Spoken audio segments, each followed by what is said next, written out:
Welcome to my Little Mermaid review part 2. I'm ready to roast this movie a little bit because it kind of deserves it a lot. I've been thinking about this forever, blah blah blah. Let's start with how this movie looks. It looks bad. Period. It looks gray. They made Ariel's hair brown. If you watch The Lion King 2019, I think, you know that Disney has this trend of wanting to look like realistic, right? It's a live action remake, so it needs to look realistic. No, it doesn't. It's a fantasy film. It doesn't have to look like a photo. And it doesn't.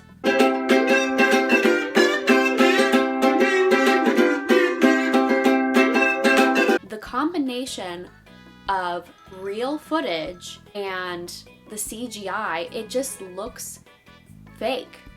Because of the heavy use of CGI, they have to light the scenes less so that you can't tell that it's CGI. There's footage of Jon Favreau, who directed The Lion King 2019, and he literally says, he admits that we couldn't light some of the scenes too much because then you can tell that it's CGI and it doesn't look photorealistic anymore. Backlight is something that works really well. Also with visual effects, it's a great way to help make something look photoreal, because when something's backlit, you kind of read into the details. You know, what you don't see, your imagination fills in and it feels more real than it is. The Little Mermaid is definitely victim to this sensation, whatever you want to call it. It just looks gray and dark and uninspired. It's a cartoon movie. The colors look like old oatmeal that's been left out too long, or like their inspiration was a mushroom. If we talk about like Ariel's character design, the original Ariel character design serves main character energy. But this one, like, all of the sisters are in these like decked out fits and Ariel's just like very plain. And I guess in that sense she stands out, but it just doesn't feel like a main character to me. Javier Bardem kind of looks like that villain he played in the Pirates of the Caribbean franchise.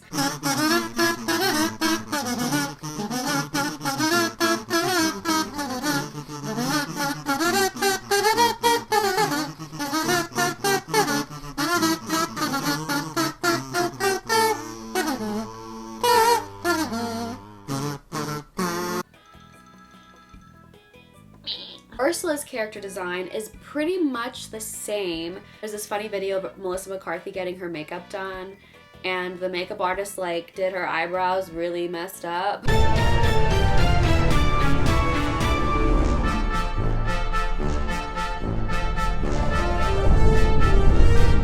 was like, damn. What? How did you do that? Sebastian looks like a crab. We gotta go before the sun go down. Period. They made Sebastian more red, so like why didn't they make Ariel's hair more red? I don't think we'll ever get an answer. Flounder looks like Steve Buscemi. Somebody on Twitter said that it looked like they put Flounder on Ozempic, which I thought was really funny. Prince Eric looked pretty good, but he's just kind of like a guy in a shirt. The guy with the hair in the shirt? The prince. Yeah, the prince. The movie is so disjointed in terms of the way that it looks, especially in the latter half of the film, that the underwater scenes, it feels like you're watching like Aquaman. The above water scenes with like Eric and his mom, it feels like you're watching like Bridgerton. And then when we see like the animated animals, it feels like we're watching an animated film. Let's talk about the musical numbers. Part of Your World is the first number in the entire movie. Basically for the first 20 minutes of the movie, it doesn't even feel like a musical, and then suddenly it's Part of Your World is happening, and it was kind of like jarring. Part of Your World sounds great, looks not so great. Like, I get it, she's in a cave, but like, you could have put a little more light in there.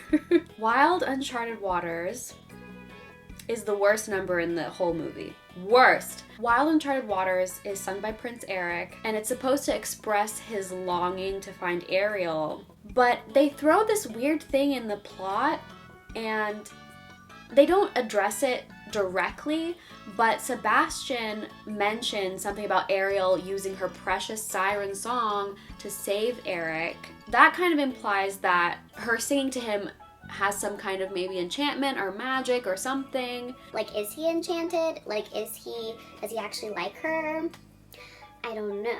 If their intention was to imply that Ariel's voice kind of made Eric fall in love with her, then this musical number is completely pointless. It's not romantic, it's not charming, it's not cute at all. It's just a man who's under an enchantment. It also kind of ruins the whole plot if that's true, because it means that the connection between Ariel and Eric is fabricated, and Ariel kind of is tricking him.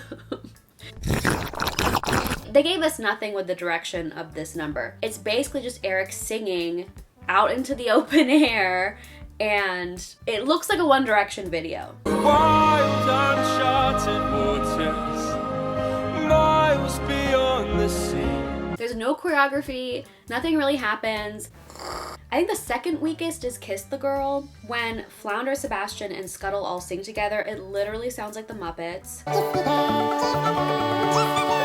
And they changed the lyrics. The original lyrics were, "There's one way to ask her," meaning like, if you want to figure out if Ariel likes you or not, you should kiss her and find out. Like, they're trying to like make him kiss her. That's the whole point of the song. In the 2023 version, they changed that lyric to "Use your words, boy, and ask her," which is interesting because the whole song is kind of about that moment when you like somebody and you are catching a vibe, you're spending more time with them, and the magic moment happens where you both kind of lean in and kiss each other. I understand they were trying to like make sure that Eric was asking for consent, but then it's so dumb because literally in the number, they both just lean in for the kiss, and he doesn't ask her anything at all.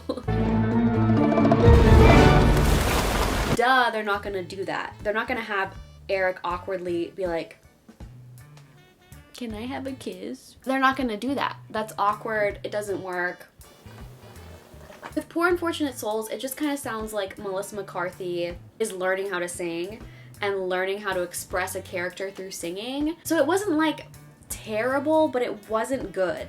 The score is so boring. Like, insanely boring. The original score is immersive, and you hear like, it's almost like you hear someone telling you a story. That's what it's supposed to do. It's supposed to like bring you in, help set the scene, build the environment, build a feeling. And then this one, it just felt so generic, just like some random fantasy film.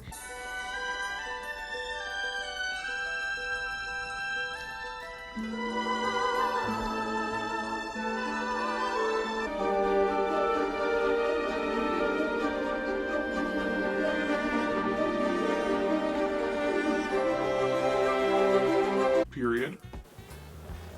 I remember Halle Bailey saying in an interview that like the story wasn't as focused on the love story between Ariel and Eric anymore, and I didn't really get that vibe at all. With her losing her memory about the kiss, it just made it seem like Ariel didn't have a clear goal anymore, and it's not like we're all rooting for her to get that kiss with her. She doesn't know what's happening, and what are we rooting for her to do, because she doesn't even know what she's doing. I think that they made her lose her memory so that it's harder for her to get the kiss, but like Ursula says that you have to get true love's kiss from the prince, which is like impossible in 3 days. Ariel is naive enough to think that you can, which is why she makes this deal, which is insane. At the end, when Triton sacrifices himself for Ariel, it looks like he dies. He literally becomes a skeleton and sinks to the bottom of the ocean. Whereas in the original, he turns into one of like Ursula's little plant things. But in this, I literally thought he died. Maybe I'm kind of dumb, I don't know. But I straight up thought they killed King Triton and then he comes back to life. Why did you make it look like he died? The biggest change they made to the story was that Ariel saves Eric at the end and kills Ursula herself, which just like on a realistic level, she's a mermaid. She doesn't know how to steer a ship. It's very unlikely that she even knew that the steering wheel, that's not a steering wheel, would be able to steer the ship. Whereas Eric is the captain of a ship. He knows how to steer a ship. It just makes more sense logically, I guess. because we're very logical and realistic here at Disney. There's a scene at the end after Ariel saves the day where she talks to her dad about what just happened. He's like, oh, you saved me from Ursula. And she's like, yeah, I did. And guess who else was there with me when I did it? Eric. Oh my God, I can't believe it. That was the attempt they made to allow Triton to realize that humans are not so bad. It would have just been so much more impactful, like the original story, if Eric saves the day, because then Triton's like, oh, humans are not so bad after all. Why? We just want to have a girl boss moment? Every movie has to be a girl boss moment. I don't care. She already had her girl boss moment. She already saves him first. Okay? It's okay if he saves her. It's romantic, it's nice, I like it. It's dumb that you changed it. Very bad. Another insane thing that they did, which was so pointless, was that they made it seem like Ariel and Eric might not be together at the end. When Ariel talks to her dad after she saves him, he's like, I'm just glad you're home.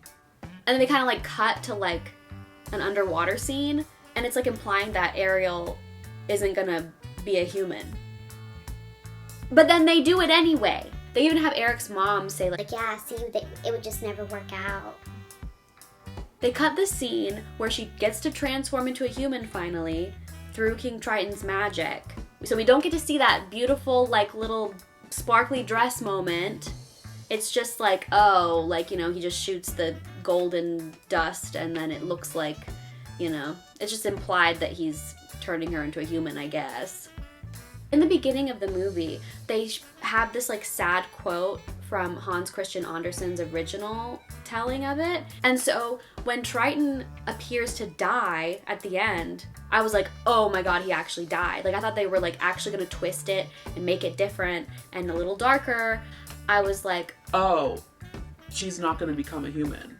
Triton lives and she becomes a human. Oh my God, Triton died.